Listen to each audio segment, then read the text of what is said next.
Hello दोस्तों, स्वागत है आपका स्लीपी क्लासेस में। और दोस्तों, आज के करंट अफेयर्स का जो है हमारा टॉपिक वो है कि आपकी डाटा प्रोटेक्शन बिल पे जो है जॉइंट कमेटी ऑफ पार्लियामेंट ने क्या है रिपोर्ट प्रस्तुत की है। अब देखिए, लास्ट लेक्चर जो करंट अफेयर्स का बनाया था मैंने वो राइट टू बी फॉरगॉटन था, लेकिन अब देखिए जो रिपोर्ट है ये बहुत ज़्यादा इंपॉर्टेंट हो जाती है क्योंकि आजकल डाटा, मेटावर्स, ठीक है, इंटरनेट, ये बहुत ज़्यादा इंपॉर्टेंट हो गया है। ओटीटी प्लेटफॉर्म्स पे भी काफ़ी ज़्यादा चर्चा हुई थी। तो अभी देखेंगे कि एग्जैक्टली ये इशू है क्या, ठीक है। और इशू के साथ साथ ये भी देखेंगे कि जॉइंट कमेटी ऑफ पार्लियामेंट होती क्या है, किस तरीके से फंक्शन करती है, और इसमें जो रिपोर्ट में क्या क्या रिकमेंडेशंस डाली हुई हैं। नॉन पर्सनल डाटा क्या होता है, ट्रांजिशन पीरियड क्या होता है, सोशल मीडिया की लाइबिलिटी क्या होती है, पेनल्टी आ सकती है कि नहीं, ठीक है। इन सब के बारे में हम जानेंगे, ठीक है। तो ये है आज का जो हमारा करंट अफेयर्स का। अब कंटेक्स्ट समझते हैं। देखिए, अब कंटेक्स्ट में क्या है कि जॉइंट कमेटी ऑफ पार्लियामेंट ने पर्सनल डाटा प्रोटेक्शन को जो रिपोर्ट डाली थी, ठीक है, इसका जो प्रपोजल था वो ये था कि जो नेचर है हमारे डाटा को उसको प्रोटेक्ट करना है। ई liability of social medias company क्या होती है, उसकी कंपनी क्या होती है, ठीक है।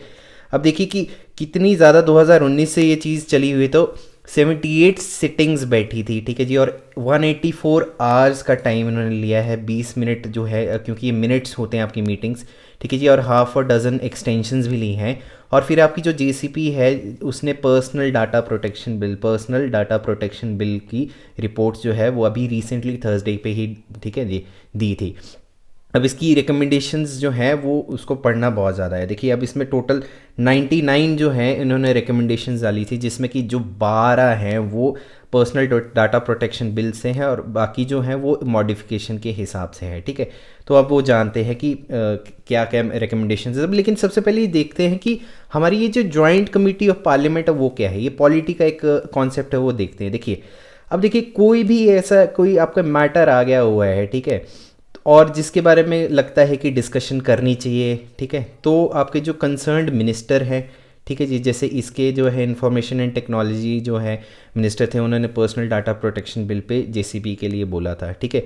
कोई कंसर्न मिनिस्टर है वो बोलते हैं, ठीक है। या फिर क्या होता है कि आपकी जो प्रिसाइडिंग ऑफिसर होते हैं हाउस के, ठीक है, प्रिसाइडिंग ऑफिसर आपको पता है कि लोकसभा के जो हैं वो स्पीकर होते हैं और राज्यसभा के हमारे चेयरपर्सन होते हैं, जो कि यूजुअली क्या हैं, वाइस प्रेसिडेंट हैं। अब देखिए, कोई स्पेसिफिक पर्पस है, जैसे कि आपका डाटा प्रोटेक्शन बिल में आपकी स्पेसिफिक पर्पस था क्योंकि सोशल मीडिया इन्वॉल्व है, इंटरनेशनल चीज़ें भी इन्वॉल्व हैं, तो उसके लिए एक स्पेसिफिक फंक्शन था, ठीक है जी। अब देखिए, बिल्स जो हैं वो ऑटोमेटिकली जो है क्या है नहीं भेजे जाते हैं, उस पर आपको जैसे कि कोई मिनिस्टर है या फिर प्रिसाइडिंग ऑफिसर है उसका करना पड़ता है, ठीक है। फिर कमेटी जो है वो उसको डिटेल एग्जामिनेशन में, जैसे कि ये जो बिल है उस पर लेते हैं। और फिर उसके बाद आपकी जो है कमेंट्स और सजेशन, जैसे कि आपके एक्सपर्ट्स हैं, कोई आईटी के एक्सपर्ट्स हैं जिन्होंने इस पे काम किया हुआ है, जो स्टेक होल्डर्स हैं, जैसे कि शायद इसमें फेसबुक है, ट्विटर है, ठीक है, बाकी सारी सोशल मीडिया प्लेटफॉर्म जुड़े हुए हैं, और सिटीजन हैं जो कि इसको यूज़ करते हैं, उनसे भी पूछते हैं, ठीक है। और गवर्नमेंट का भी इसमें पूछा जाता है व्यू पॉइंट कि एग्जैक्टली क्या है, ठीक है। फिर वो जो रिपोर्ट है वो टेबल करते हैं हाउस में, ठीक है। हाउस में उसको जो है आप रिपोर्ट कर देंगे और ये रिकमेंडेटरी इन नेचर होता है।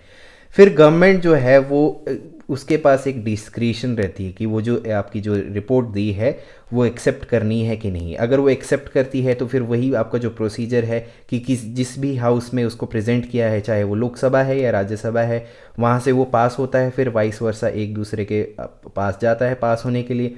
पास होने के बाद फिर वो प्रेसिडेंट के एसेंट के लिए जाता है और विल को फिर एक एक्ट की तरह बना दिया जाता है, ठीक है। तो ये था हमारा जेसीपी, ठीक है। अब रिकमेंडेशंस की तरफ बढ़ते हैं कि मेजर रिकमेंडेशंस क्या हैं। सबसे पहले तो मेजर रिकमेंडेशन है रेगुलेटिंग नॉन पर्सनल डाटा। देखिए दोस्तों, नॉन पर्सनल डाटा देखना बहुत ज़रूरी है। देखिए कि ये नॉन पर्सनल डाटा किस तरीके का होता है कि एक सेट ऑफ डाटा होता है जिसमें कि कोई पर्सनल आइडेंटिफाइबल इंफॉर्मेशन नहीं होती है, ठीक है। जैसे कि आपने कोई ग्रॉसरीज जो हैं वो ऑनलाइन ऑर्डर कर दी हैं, ठीक है, तो डिलीवरी सर्विस के पास एक डाटा होगा, जैसे कि आपका क्या है, आपका नेम होगा, ठीक है, आपकी एज होगी, जेंडर होगा और बाकी इन्फॉर्मेशन होगी, ठीक है। लेकिन ये जो सेट ऑफ डाटा है ये नॉन पर्सनल बन जाता है अगर आइडेंटिफायर जो है, जो कि इंडिविजुअल है, जो किसी की नाम है, कॉन्टैक्ट इन्फॉर्मेशन है, उसको रिमूव कर दिया जाए, ठीक है। नॉन पर्सनल डाटा जो है it can also be included anonymized data, जैसे कि लैंड रिकॉर्ड्स हो गए या फिर व्हीकल रजिस्ट्रेशन या फिर ट्रैफिक चलान, ठीक है। अब तो ये है हमारी जो है नॉन पर्सनल डाटा के ऊपर क्या है कि जो आपकी जो की रिकमेंडेशन है उसमें क्या है कि जो जो आपका जो नेचर ऑफ बिल है, ठीक है जी, उसमें इंक्लूजन करनी है नॉन पर्सनल डाटा की, ठीक है। इसके बारे में कह रहा है कि इसमें और जो कमिटी ने बोला है कि हम we can not, it is impossible to distinguish between non personal data and personal data, ठीक है जी। तो मतलब कि मास डाटा जब कलेक्ट होता है, ऑब्वियसली आप कैसे बताएंगे कि कौन सा डाटा पर्सनल है, कौन सा डाटा नॉन पर्सनल है, तो ठीक है। तो उन्होंने कहा है कि एक नई लेजिस्लेशन बनाइए जो कि डाटा प्रोटेक्शन अथॉरिटी के अंतर्गत होगी, ठीक है जी। और उसमें वो बताएंगे कि आपका जो नॉन पर्सनल डाटा क्या है और पर्सनल डाटा क्या है, ठीक है। अब और क्या है, ट्रांजिशन पीरियड के बारे में भी बात करी हुई है, ठीक है। अब जैसे हमारी जो टेक्नोलॉजी है अब सारों की लाइफ में है, आप यूट्यूब भी देख रहे हैं तो वो भी टेक्नोलॉजी के हिसाब से ही है, ठीक है जी। आपकी जो कंपनीज़ हैं, फर्म्स हैं, ठीक है जी, गवर्नमेंट ऑर्गेनाइजेशन भी हैं, वो भी डाटा के साथ ही चल रहे हैं। तो इस तरीके के जो आपकी डाटा एक्रेडेटर्स होते हैं, ठीक है, जो उनको जो है एक एम्पल अमाउंट ऑफ टाइम देना चाहिए, ठीक है। जैसे कि कोई एक ट्रांजिशन पीरियड है कि कोई आपने नई चीज़ लेके आए हैं, तो उसके साथ आपकी जो एक्लेमेटाइजेशन टाइम पीरियड है वो होना चाहिए। तो जो आपकी जो जेसीबी है उसने सजेस्ट किया है कि 24 मंथ का जो टाइम पीरियड है वो जो है नोटिफिकेशन अगर एक्ट की आ जाती है तो वहाँ से देनी चाहिए। और सारा जो डाटा है, ठीक है, वो एक एक्सक्लूसिवली एक अलग से बनाना चाहिए, ठीक है। और चिल्ड्रन का जो डाटा है, ठीक है जी, डीपीए जो है वो एक अलग से भी बनाना चाहिए, ठीक है जी। और इसके लिए जो चिल्ड्रन का जो डाटा है, क्योंकि बहुत सेंसिटिव रहता है, इसके लिए इन्होंने 9 मंथ्स का टाइम पीरियड दिया हुआ है, ठीक है। साथ में आपके साथ ही इन्होंने सोशल मीडिया की लाइबिलिटी भी डाल दी हुई है, ठीक है जी। सोशल मीडिया की लाइबिलिटी क्या है कि सोशल मीडिया प्लेटफॉर्म को हम क्या है कि आईटी एक्ट के अंतर्गत, ठीक है, आईटी एक्ट के अंतर्गत इन्हें एक इंटरमीडिएटरी के नाम से जाने जाते हैं, मतलब कि बीच वाली चीज़ है। लेकिन अब जेसीपी ने क्या कहा है कि अब इनको हम इंटरमीडिएटरी नहीं, इनको हम कंटेंट क्रिएटर की तरह से या फिर कंटेंट होस्ट की तरीके से माने जाएंगे। वो इसलिए किया है ताकि आपकी जो है उनकी जो है they will be liable for the contents they host, ठीक है जी। तो इसकी जो है आपकी जितने भी सोशल मीडिया है उस पर काफ़ी ज़्यादा जो है प्रॉब्लम आएगी, क्योंकि देखिए आपका जो सेक्शन 79 जो है आपका इन्फो आईटी एक्ट का, उसके अंतर्गत आपको ये इंटरमीडिएटरी मानते हैं। लेकिन अगर ये सोशल मीडिया लाइबिलिटी आ जाएगी, ठीक है, तो अब इसमें इनको जो है कंटेंट जो भी होस्टिंग के राइट्स मिलेंगे तो अब इनके ऊपर लाइबिलिटी आ जाएगी, ठीक है। फिर उनको पेनल्टी भी पड़ेगी। अब पेनल्टी क्या है कि कमिटी ने, जेसीपी ने बोला है कि आपकी 15 करोड़ तक की पेनल्टी या फिर 4% जो आपका ग्लोबल टर्नओवर है, ठीक है जी, वो आपको देना पड़ सकता है अगर आपके पास आपका जो डाटा ब्रीच है। और आपकी जेल टर्म जो है 3 ईयर्स की भी आ सकती है, ठीक है जी, अगर उन्होंने जो है वो डाटा जो है लीक होता है या डाटा ब्रीच होते हैं। साथ में आपको टाइमली अलर्ट भी देना पड़ेगा। फॉर एग्जांपल, अगर आपका डाटा ब्रीच हो रहा है तो आपको 72 घंटे में जो आपके जो सोशल मीडिया है उनको बताना पड़ेगा, ठीक है जी। और आपकी जो डीपीए है वो फिर डिसाइड करेगी कि क्वांटम ऑफ सिविरिटी कितनी है डाटा ब्रीच की, और उस हिसाब से वो काम करेगी, ठीक है दोस्तों। तो ये थी तो रिकमेंडेशन थी, ठीक है। अब देखिए, अब लाइक और अनलाइक देखते हैं कि इंडिया का बिल और ईयू की रेगुलेशन। अब ईयू के बारे में इसलिए बात कर रहा हूँ कि जो राइट टू बी फॉरगॉटन था उसमें हमने कल जो किया था, ठीक है, आप जाके देख भी सकते हैं कि कल वाला जो चैप्टर मतलब करंट अफेयर्स का जो मैंने कराया था उसमें बड़े अच्छे तरीके से बताया था। अब देखिए क्या है कि आपका जो general data protection rule regulation है ईयू के और हम जेसीपी की रिकमेंडेशन, वो किस तरीके की सिमिलैरिटीज़ हैं। देखिए, अब इसमें सिमिलैरिटी है कि users must have informed consent about the way their data is processed, ठीक है।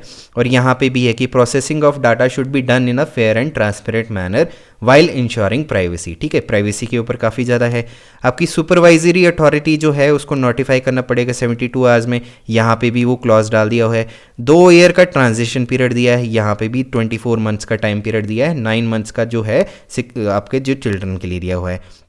और डाटा फिड्यूशरी किसी भी तरीके का, चाहे नेचुरल हो, लीगल पर्सन का हो, पब्लिक अथॉरिटी का हो, ठीक है जी, वो भी आपका जो है प्रॉपर्ली देना चाहिए, ठीक है। इसी तरीके से यहाँ पे एनजीओज़ के बारे में भी बात करी हुई है कि एनजीओज़ जो हैं वो जो आपके प्रोसेस कर रहे हैं डाटा उसको भी इंक्लूड करना है फिड्यूशरी में, ठीक है। और ये आपके जो हैं डिफरेंसेस इसमें दिए हुए हैं। ठीक है, अब देखिए क्योंकि ये एक इंटरनेशनल इशू भी बन सकता है, क्योंकि आपके फेसबुक, ट्विटर या यूट्यूब जितने भी सोशल मीडिया प्लेटफॉर्म हैं तो वो तो बोलेंगे कि जी हाँ हमारी लाइबिलिटी कैसी है। ठीक है, तो इट डिपेंड्स करता है कि गवर्नमेंट जो है जीसीपी की जो रिकमेंडेशन है वो एक्सेप्ट करेगी कि नहीं करेगी। ठीक है, दैट इज़ अबाउट दिस। ठीक है दोस्तों, तो ये था जो है हमारा आज का करंट अफेयर्स का कि जेसीपी की प्रिस्क्रिप्शन जो है डाटा बिल पे, ठीक है, वो किस तरीके से है, और इससे हम एक आइडिया ले सकते हैं कि आगे जो है डाटा जो है कितना ज़्यादा इम्पॉर्टेंट हो गया है, और डाटा को प्रोटेक्ट करना भी बहुत ज़्यादा इम्पॉर्टेंट हो गया है। इसके साथ साथ ही हमारे प्राइवेसी का भी जो इशू है वो भी इसमें डाला गया है, और राइट टू बी फॉरगॉटन तो कल करवाया ही हुआ था। ठीक है दोस्तों, तो आई होप आपको ये लेक्चर समझ आ गया हो। आपसे फिर से मुलाकात होगी, तब तक के लिए टेक केयर, नमस्कार, बाय बाय।